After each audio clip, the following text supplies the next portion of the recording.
मोक्षमार्गस्य नेतारम् भेत्तारं कर्मभूभृताम् ज्ञातारं विश्वतत्त्वानां वन्दे तत्पुनर्नवधये वन्दे तत्पुनर्नवधये वन्दे तत्पुनर्नवधये।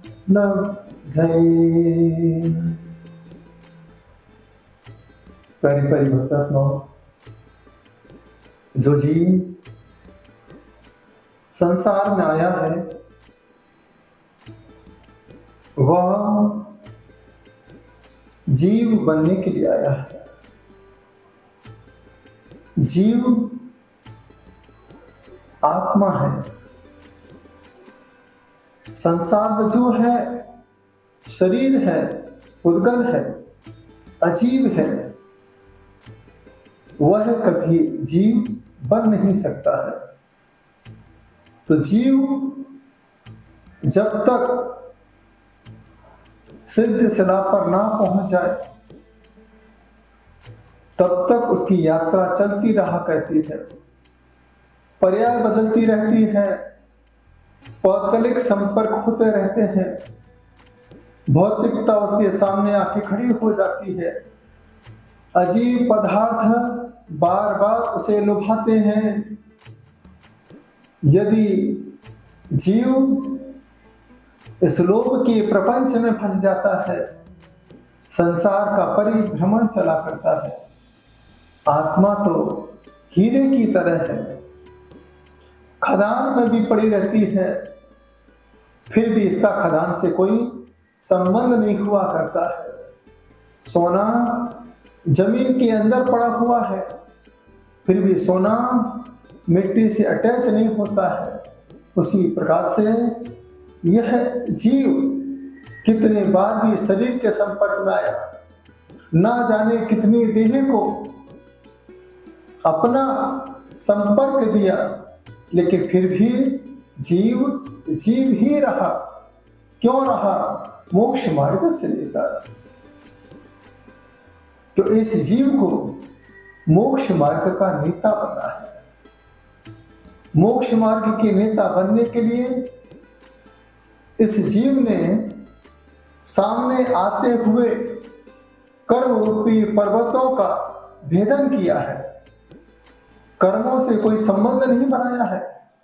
कर्म मेहमान की तरह आते हैं। जब अच्छा रिस्पॉन्स नहीं मिलता है तो मेहमान अपने आप चले जाते हैं, क्योंकि वह जीव ज्ञाता है, दृष्टा है। जानना और देखना इस जीव का स्वभाव है, लेकिन इस जीव के अंदर कर्ता बुद्धि नहीं है। जहां पर कर्ता बुद्धि प्रारंभ हो जाया करती है, वहीं से ही संसार अपना संबंध बना लेता है, वहीं से ही संसार आपको चक्रव्यूह में फंसा लेता है। याद रखना, जब कोई मुस्कुरा देता है तो सामने वाला आपकी मुस्कुराहट का फायदा उठा लेता है। जब हम किसी को समय देते हैं तो सामने वाला हमारे समय का दुरुपयोग करता है। याद रखना, ज्यादा सीधे बनोगे तो ज्यादा उपयोग किए जाओगे। और यदि आप अपने आप में दृढ़ रहे, मजबूत रहे, तो आप इस संसार से बच सकते हो। इस संसार में रह करके हीरे की तरह, सोने की तरह अपने जीवन का, अपनी आत्मा का कल्याण कर सकते हो। इसी भाव के साथ मोक्ष मार्ग से नेता, आप मोक्ष मार्ग के नेता हैं। ये मत सोचिए कि वो मोक्ष मार्ग के नेता हैं। इसी जीव ने ही अपने अंदर वो ताकत पैदा की जो मोक्ष मार्ग का नेता बन गया। क्यों बना? कि उसने कर्मों पर ध्यान नहीं किया, ना कर्मों पर किसी प्रकार का ध्यान दिया। जब तक हम संसार पर ध्यान देते हैं, संसार के भौतिकता के साथ अपना संबंध बनाते हैं, वहीं पर हम संसार में ही उलझ जाते हैं और कभी हम लोग कर्म रूपी शत्रुओं का भेदन नहीं कर सकते हैं। तब तक हम कभी भी हम अपने आत्मा का कल्याण नहीं कर सकते हैं, क्योंकि लास्ट में लिखा है वंदे तदुर्लभ है। आपके अंदर कौन सी उपलब्धि है, कौन से गुण हैं, एक बार विचार तो करो। क्या पावर है तुम्हारे अंदर? इतना बड़ा पावर भाव से लेके चलते हो, इतनी बड़ी शक्ति लेकर के चलते हो, फिर भी आप अपने आप को कमजोर महसूस करते हो। अरे जीवन में जिसके पास इतना पावर हो जाए, वह पावर मनुष्य पर्याय का मिल जाए, मनुष्य पर्याय में भी उच्च कुल का मिल जाए, उच्च कुल में जिनेंद्र भगवान का पावर मिल जाए, जिन वाणी का पावर मिल जाए और साधना करने वाले साधुओं का पावर मिल जाए, इससे बड़ा पुण्य तुम्हारा और क्या हो सकता है। तो जीव जब तक जीव के संपर्क में रहेगा, वह जीव अपनी आत्मा का कल्याण कर देगा। यह जीव जैसे ही भौतिकता के साथ जुड़ जाता है, उसका संसार परिभ्रमण अपने आप चलता रहता है। तो जीवन में अंजन चोर का नाम आपने सुना होगा। चोरी का काम करता था और अपना जीवन यापन करता था। अनपढ़ था, कुछ नहीं आता था। सेठ ने एक ही शब्द कहा कि मैं साधना करना चाहता हूं, साधना को सिद्ध भी करना चाहता हूं, लेकिन मेरे अंदर भय है, ऐसा ना हो साधना के बीच में ही मेरी आयु पूरी हो जाए, मेरा मरण हो जाए। मुझे भय है, डर सता रहा है। ये काम करो, ये साधना आप पूरी कर लो। अंजन चोर ने कहा मुझे तो कुछ नहीं आता है, मेरे पीछे तो सेनापति पड़े हुए हैं, पकड़ा जाऊंगा तो भी मुझे मौत के घाट उतरना है। सेठ जी क्या है वो? सेठ ने कहा एक ऐसा मंत्र है, इस मंत्र की साधना करते ही आकाशगामी विद्या सिद्ध हो जाएगी, आत्मा का कल्याण हो जाएगा। वह चोर सोचने लगा सेनापति से पकड़े जाने से अच्छा मैं इस मंत्र को पकड़ के साधना करूं, वहां पर मुझे सजा होगी, यहां पर मैं अपने आप को सजा पाऊंगा, अपने जीवन का कल्याण कर पाऊंगा। उसी समय सेठ से कहा सेठ जी मंत्र कौन सा है? सेठ ने कहा वह जीव के कल्याण के लिए, हर प्राणी के उद्धार के लिए अनादि अनिधन मंत्र, अनादि काल के परिभ्रमण से छुटकारा दिलाने का एकमात्र महामंत्र, जो 84 लाख योनियों से छुटकारा दिलाने वाला 84 लाख मंत्रों का राजा महामंत्र नमोकार हुआ करता है। इस मंत्र की साधना करो। सेठ जी ने चोर को मंत्र दिया, चोर ने सुना, आराधित हुआ, गदगद हुआ। सेठ मंत्र को देकर के अपने गंतव्य स्थान की ओर चला जाता है। यहां पर वह चोर चढ़ जाता है पेड़ पर, सींग चीप पे जाके बैठ जाता है। नीचे दिखता है कि बड़ी बड़ी तलवारें खड़ी हैं और उसके अंदर भय पैदा हो जाता है, अब क्या होगा। लेकिन सोचा उसने कि अब तो जाना ही है, सेठ ने जो मंत्र दिया है मैं उसी मंत्र का जाप करूंगा। जैसे वह उच्चारण करने लगा, मंत्र भूल गया। उसने सोचा क्या किया जाए, बस एक ही भाव उसने मन में बनाया कि मुझे मंत्र नहीं आता है, कि जिसने मंत्र सुनाया है मुझे उसके मंत्रों पर श्रद्धा है, उसके मंत्रों पर पूर्ण आस्था हुआ करती है। एक ही शब्द उसके मुंह से निकलता चला गया, आणम ताणम कछु न जानम सेठ वचन परमाणम, आणम ताणम कछु न जानम सेठ वचन परमाणम, आणम ताणम कछु न जानम सेठ वचन परमाणम। इतना बोलता चला गया, एक साथ सारी रस्सियों को काट देता है। उसी समय आकाशगामी विद्या उसे सिद्ध हो जाती है और उसके जीवन का कल्याण हो जाया करता है। विचार कीजिए, जो जीव के बारे में सोच रहा है उसे जीवन दान हमेशा मिलता रहता है। जो खुदगत के बारे में विचार करता है वह हर पल अपने जीवन को पूर्ण और गर्व स्वाभाविक भाव के साथ जीता है, कभी अपनी आत्मा का कल्याण नहीं कर सकता है। याद रखना, मंदिरों की मूर्तियों को देखिए, आज भी उनके चेहरे पर जीवत्व लक्षण है, वही तेज है, वही यौवन अवस्था है। उनके चेहरे पर आपको कभी वृद्धापन देखने को नहीं मिलता है। क्यों नहीं मिलता है? तो वह जीव को देख रहे हैं, जीव आत्मा से जुड़े हुए हैं।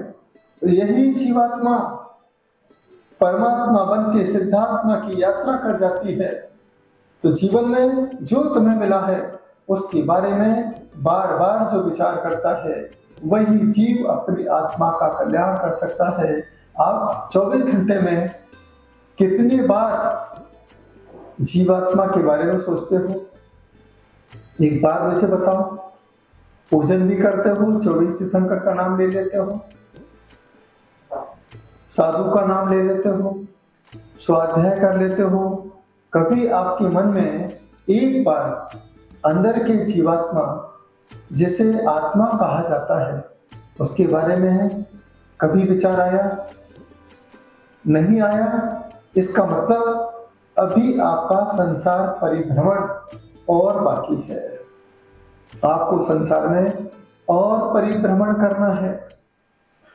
जब तक अप्पा अप्पम ही रहो, अपनी आत्मा का अपनी आत्मा में चिंतन नहीं करोगे तब तक कभी आत्म कल्याण नहीं हो पाएगा। हर पल हम आत्महत्या कर रहे हैं, आत्म साक्षात्कार नहीं कर पाते हैं। एक पल के लिए अपने बारे में सोचिए, Who am I? What I do? मैं कौन हूं और मुझे क्या करना है। मैं संसार में जीव आत्मा बन के आया था, लेकिन मैं संसार में आकर के इस जीवात्मा को ही उद्गल आत्मा बना दिया। यह उद्गलों के पीछे भाग रहा है, जिसका स्वभाव ही पूर्ण गलन है। उसी स्वभाव में फंस के अपने स्वाभाविक तत्व को भूल बैठा हूं। एक गीत बार बार याद आता है, मैं बार बार आपके बीच में रखता हूं। आया कहां से कहां है जाना, आया कहां से कहां है जाना, ढूंढ ले ठिकाना चेतन, ढूंढ ले ठिकाना। एक दिन तेरा गोरा तन ये मिट्टी में मिल जाएगा, कुटुंब कबीला खड़ा रहेगा, कोई साथ न जाएगा, नहीं चलेगा कोई बहाना, नहीं चलेगा कोई बहाना, ढूंढ ले ठिकाना चेतन, ढूंढ ले ठिकाना। एक बार अपने आप को ठीक करके उस ठिकाने को ढूंढो। मुसाफिर हो यारो, ना घर है ठिकाना, बस चलते जाना है। यह संसार की स्थिति है। यहाँ पर कोई किसी का साथी नहीं है, सब स्वार्थ का संसार है।